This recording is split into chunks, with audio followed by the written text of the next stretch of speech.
नमस्कार दोस्तों, मेरा नाम रजनी है और मैं अपने चैनल में आप सबका स्वागत करती हूँ। दोस्तों, आज मैं आपको एक कहानी सुनाने वाली हूँ, एक शिक्षाप्रद कहानी। कहानी है दो दोस्तों की।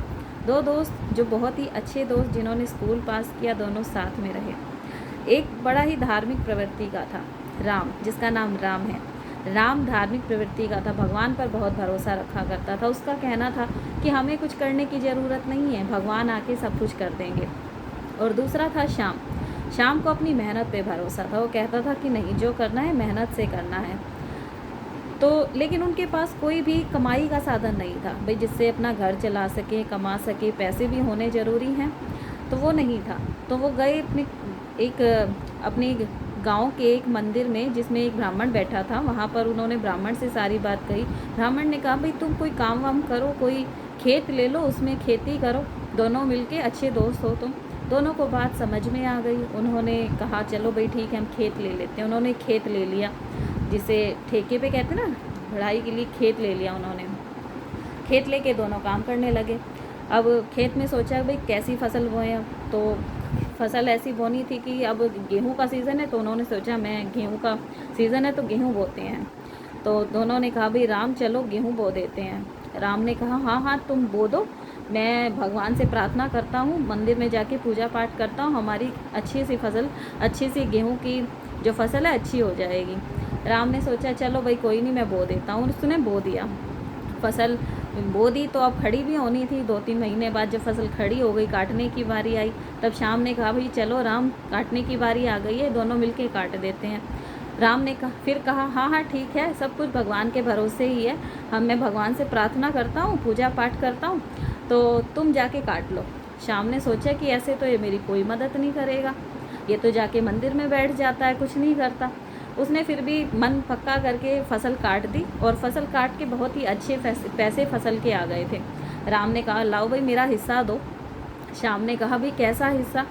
काम मैंने किया, फसल मैंने बोई, काटी मैंने जाके मार्केट में बेची है, मंडी में जाके बेची है, तुम्हारा कैसा हिस्सा? मेहनत तो मैंने की, मैं नहीं दूंगा कोई पैसा। तो राम ने कहा, ऐसे कैसे, हम दोनों ने मिलके खेत लिया था। दोनों आपस में लड़ने लगे। वापस उसी ब्राह्मण के पास गए, उसको सारी बात बताई। तो ब्राह्मण ने दोनों की बात सुनी और उनको एक एक चावल की बोरी दी, जिसमें कि कंकड़ थी। भाई कल आना, ये चावल की बोरी साफ़ करके लेके आना। दोनों बोरी लेके चल दिए। तो फिर क्या हुआ, शाम ने तो बड़ी मेहनत से कंकड़ साफ कर करके चावल बड़े साफ़ सुथरे करके बोरी में भर दिए, और अगले दिन लेके आने हैं, इसलिए उसने तो अपनी बोरी तैयार कर दी। पर राम ने जाके मंदिर में रख दी भगवान के सामने कि भगवान जी, ये कल बोरी मेरे को लेके जानी है, इसमें कंकड़ है, आप इसे साफ़ कर देना, साफ़ सुथरी हो जाएगी, मैं ले जाऊँगा। आराम से सो गया पढ़ के।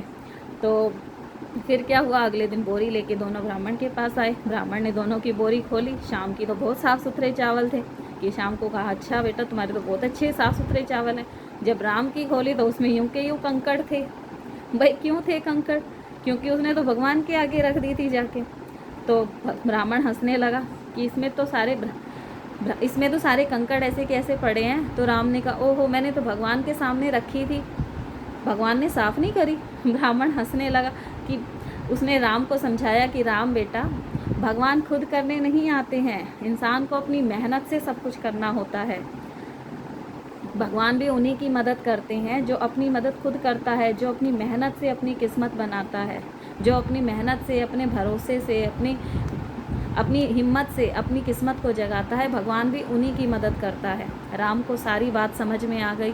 उसने कहा कि सारी गलती मेरी है, और उसने अपने दोस्त से भी माफ़ी मांगी और आगे से मेहनत करने के रास्ते पर चल पड़ा। तो बच्चों, तो दोस्तों, यह कहानी हमें शिक्षा देती है कि हमें अपनी मेहनत के फल पे भरोसा रखना चाहिए, ना कि हमें किसी चीज़ पर डिपेंड होके बैठ जाना चाहिए कि हम इसी चीज़ पे डिपेंड होके बैठेंगे, अपने आप कर देगा। ऐसा नहीं है। ना तो भगवान अपने आप से हमें करके देते हैं, ना कोई और हमें कुछ करके देता है। हमें अपनी मेहनत से अपना सब कुछ बनाना होता है। तो आपको कहानी कैसी लगी, अपनी राय कमेंट सेक्शन में ज़रूर बताइएगा। और अगर आपको कहानी अच्छी लगी है तो चैनल को लाइक और सब्सक्राइब ज़रूर कर दीजिएगा। धन्यवाद।